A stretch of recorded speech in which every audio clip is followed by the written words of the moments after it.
અમારી વાડીની મેગી ખાવા માટે અને આપણે થાળીમાં ઠરવા. હાલો તો હવે આપણે બંસીબેન ને આપણા સસ્તા. જય શ્રી કૃષ્ણ.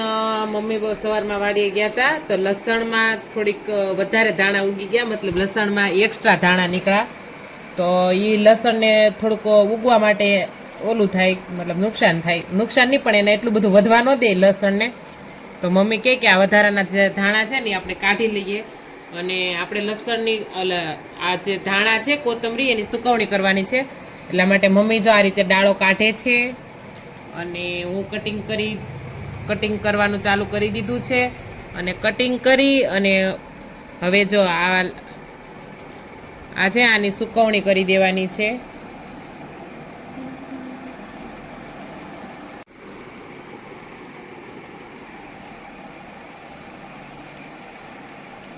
હું અને ઋષિતા દીદી ધીમે ધીમે કરતા જઈએ છીએ વાડી બાજુ અને ઋષિતા દીદી આવે છે ધીમે ધીમે પાછો.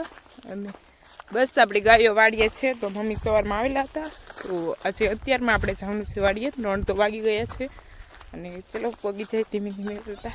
આપણે ગાયે વાડીએ પહોંચવા આવ્યા છીએ અને જો અહીંયા આવી છે તુંબડી મસ્ત અને અહીંયા છે આપણી સિકુડીનું વૃક્ષ જે અમારી ફેવરિટ જગ્યા છે, જ્યાં અમને બધા ફૂલ ફેમિલીને અહીંયા સુકૂન મળે છે ખાટલા નાખીને સુવાથી. અને આપણે ગાયો જો કેવી મસ્ત બેઠી છે. ગોરલ, એ ગોરલ, કાન પટપટા હમણાં ગોરલ તરફ. આ છે આપણી બંસી. એ બંસી એટલે મસ્ત અને શાંત સીટથી બેઠી છે. અહીંયા લીમડાની જ છે. જો ગાયોને લઈને આવીને ત્યારે ઓછો થાક લાગે, બાકી આમ આવે ને તો વધારે લાગે. એટલે ઋષિ ફટાફટ આવવાનું. એટલે ઋષિ દીદી કહે કે ગાયો લઈને આવીને ત્યારે વધારે મજા આવે કે આમ એકલા ચાલીને આવીને કરતા ના કરતો. આપણા ઋષિ દીદી મોસ્ટ ઓફ બાઇક લઈને જ આવતા હોય એકલા આવે ત્યારે.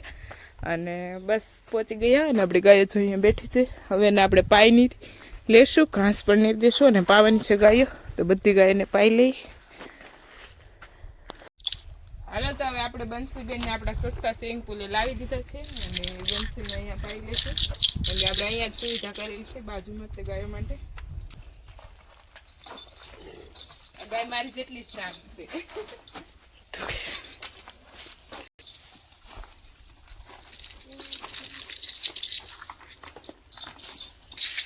મને વરબાર નીકળા મારવા થોડી આપણે પાઈ લેશું ગોરી.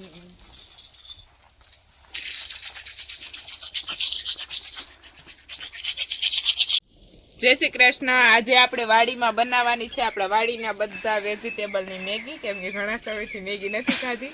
તો આજે અમારે ત્રણેય સિસ્ટરને ખાવાની છે મેગી. મીનાક્ષી દીદી આવવાના છે, આવે કે નહીં આવે હજી કાંઈ પણ નક્કી નથી, પણ તો પણ આપણે બનાવી નાખીએ.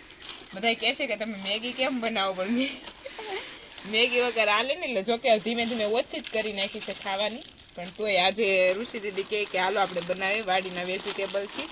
અને શિયાળામાં બધા વેજીટેબલ અવેલેબલ હોય એટલે મસ્ત થાય મેગી.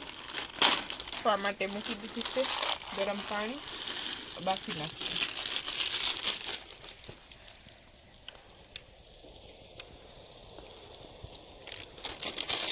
આપણી બફાઈ ગઈ છે અને હવે આપણે લીલી સબ્જી કટિંગ કરવા માંડ્યા છીએ. વાડીના ટમેટા અને મને લાગ્યો છે ધવાડો એટલે અગાઉથી રોઈ લઉં થોડુંક.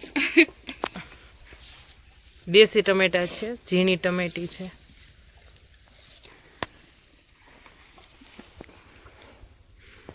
ગાયોનું પણ જમવાનું ખાવાનું ઉપાઈ ગયું છે અને ગાયું પણ ખાય છે. સામે છે ગુરુ. મેં ગાઈસ તમને કીધું હતું મીનાક્ષી દીદી આવશે કે નહીં, પણ ફાઇનલી આવી ગયા છે. હજી નો એવો તેનો વારો લેવાનો છે તો આપણે બાના દિન નીકળી જાય તો.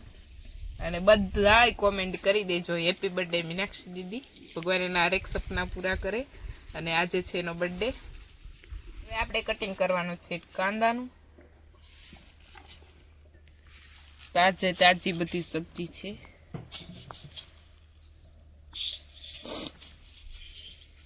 આ ધવાડા ખાઈ ખાઈને ગાઈસ મને રોવાય બહુ જાય છે.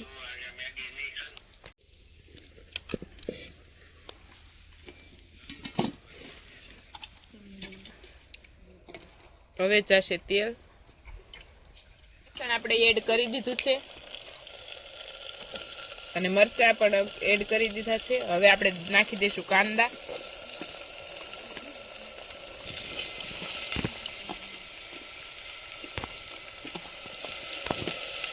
હવે નાખી દઈશું એની અંદર હળદર, જાડું નિમક. થોડોક ટાઈમ આપણે પકાવવા માટે ઢાંકણું પણ બંધ કરી દીધું છે. હવે આપણે નાખી દઈશું ટમેટા.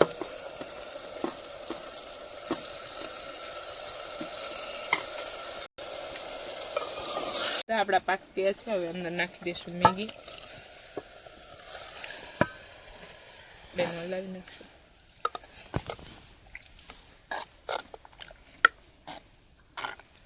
હવે આપણે નાખી દઈશું ધાણા જીરું અને ધાણા, લીલા ધાણા.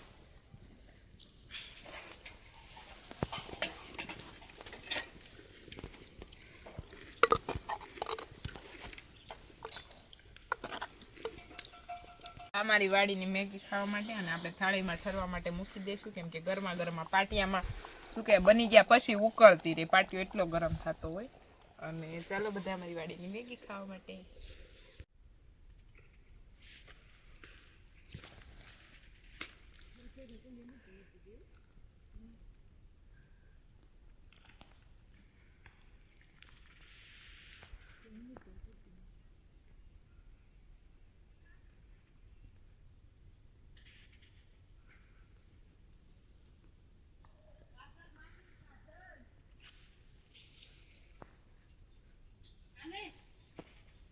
સરવા મેણી છે જો રસ્તે, અને અત્યારે સાંજે ઘરે જવાનો સમય થયો પણ ગાયું સરવા મેણી છે. અને અહીંયા આપણા ઋષિતા દીદી, મીનાક્ષી દીદી, આવો આવો.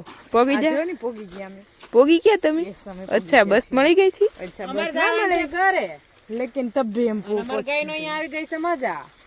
તમને મજા આવતી લાગે.